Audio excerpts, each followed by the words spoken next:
friends, welcome to Bedtime Stories. Tonight we have two books about summertime games. We have Eloise at the ball game and Curious George and the summer games.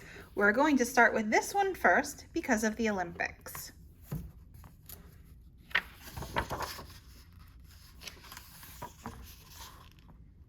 George was a little monkey who was good at a lot of things, especially being curious. What was all that commotion on the field near his home? The man with the yellow hat told George that's the recreation center staff setting up for their summer field day event. Any kid in town can compete in sports like volleyball or track and field. Each event has a prize, a medal. George wanted a medal. He ran onto the field. His friend quickly followed. Come and join us, George. We're practicing for the competition next week. George's neighborhood friends were lined up in front of some strange-looking structures. They looked like huge staples. A kid named Lorenzo started running, and as soon as he reached the first metal bar, he leaped over it. Then he jumped over another and another. You want to try the hurdles? The man asked George. The little monkey nodded eagerly. The hurdles were too high to leap over. George still had fun, but this was not the sport for him. George was curious about many different sports. Next, he tried the long jump and badminton. Both sports were harder than he thought they would be. Many of the kids had been participating in them for months. They were hard to beat. Playing sports is about being fit and healthy, George, the man explained, and having fun. It's not just about winning. This made George feel better, and since the summer games were happening the next weekend, George had the rest of the week to practice. So he did, every day. The next day, George joined a volleyball team. He was good at diving for the ball. Go, George! His teammates shouted. But instead of returning the ball over the net with one bump, George grabbed it and ran. Uh-oh.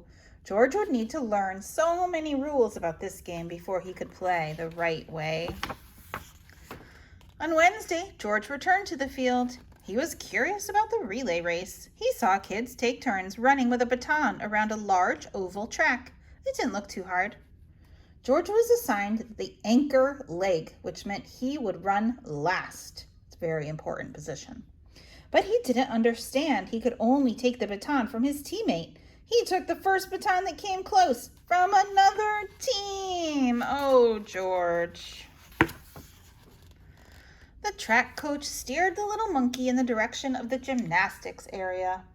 George tried the balance beam first. He was naturally good at keeping his balance without wobbling. He could swing on the rings without getting tired, and he was so fast on the pommel horse, he got applause. He had found his sport.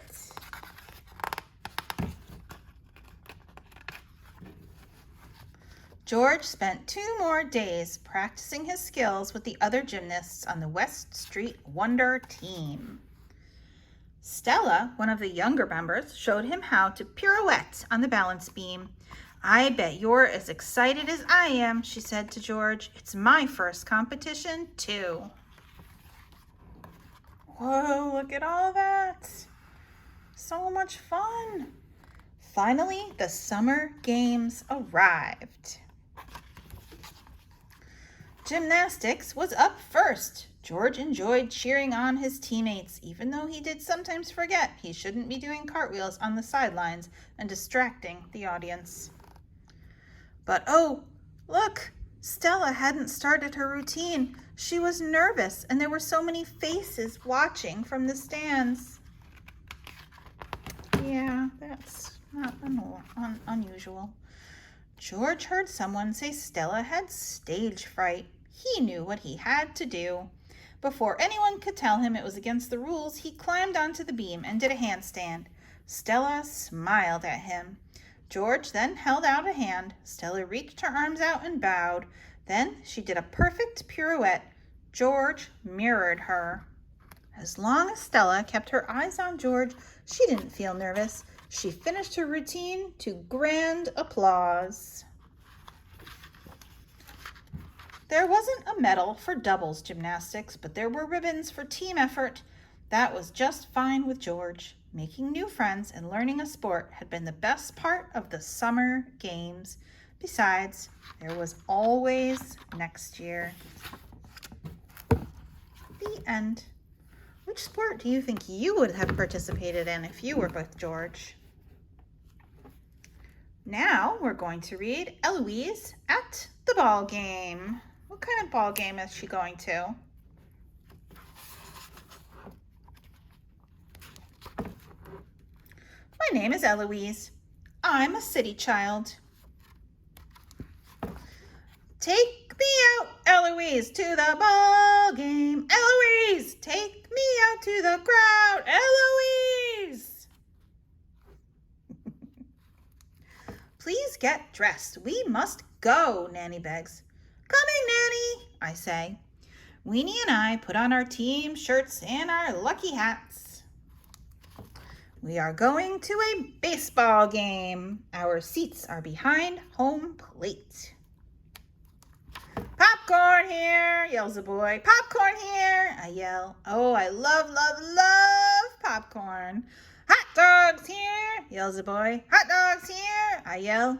I love, love, love hot dogs. Peanuts here, yells a boy. Peanuts here, I say.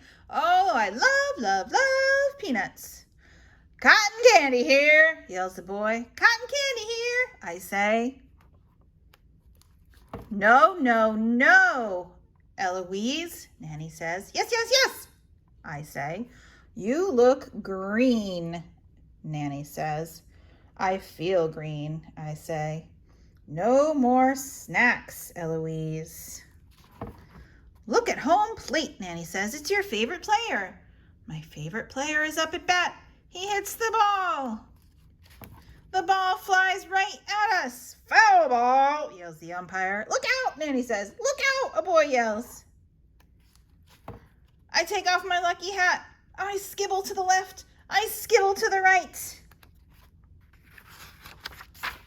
I jump as high as I can and I catch the ball. Great catch, yells the boy. Well done, says Nanny. I do a victory dance.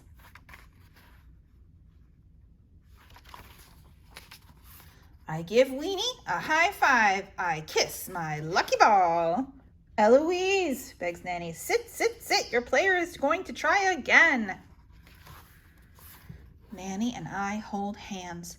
The pitcher winds up and throws the ball. Oh no, I yell. Oh my, says Nanny.